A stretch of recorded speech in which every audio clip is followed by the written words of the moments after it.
Yeah, it's stupid warm outside, and really there's not going to be a whole lot of change day to day. And yes, we do have a subtle cooling trend later this week, but honestly, can you tell the difference between 95 degrees and 93 degrees? It's going to be tough to do that. So dangerous heat if you're not prepared.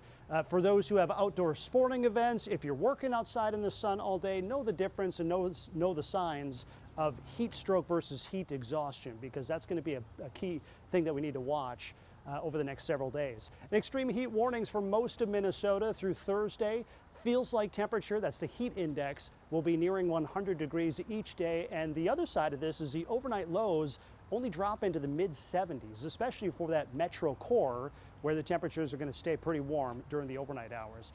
These are today's high temperatures. That's the top number versus the record, the daily record on the bottom. And notice no records for the Twin Cities, St. Cloud or Duluth. International Falls, however, for the second day in a row, shattering their daily record high. They're at 96 degrees right now. We're at 92. Rochester's at 88 degrees, and it just has to do with the position of this high pressure system, which is just to our south. That's pushing all that extreme heat up on top of us across the international border. Here's the feels like temperature. Notice Moorhead right now is at 101. St. Cloud feels like it's 95. Here in the Twin Cities, just adding a degree or two of that heat index, feels like it's 93 degrees. Nothing but sunshine right now, and you can see clearly on our satellite loop right here, there's the wildfires that continue to burn out of control over the Boundary Waters as well as the Quetico.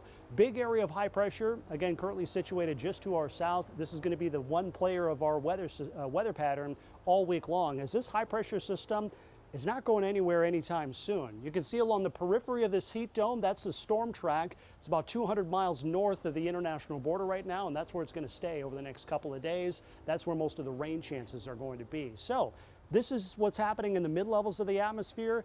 Not a whole lot of changes, at least through Thursday, but you will notice that high pressure system starts to weaken a little bit and eventually starts to slide further west as we approach the weekend. What that does for us is that introduces this northwesterly flow pattern that, number one, should give us slightly cooler temperatures as we head into the weekend. We're talking highs dropping into the upper 80s to lower 90s Saturday and Sunday, but also that should open the door for several rain opportunities as well. And we're at that time of year where we're going to call them rain opportunities instead of rain chances. And again, that begins this weekend, but a better chance for rain as we head into next week.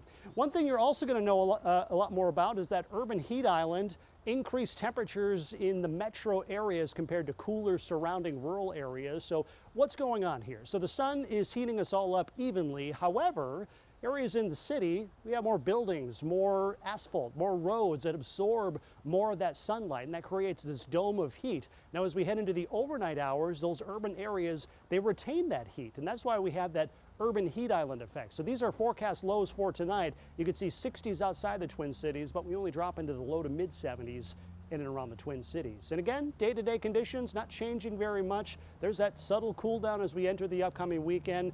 Few showers up across far northern Minnesota on Friday, but most of us probably have to wait until next Tuesday before we see our next legitimate rain chance. We'll be right back.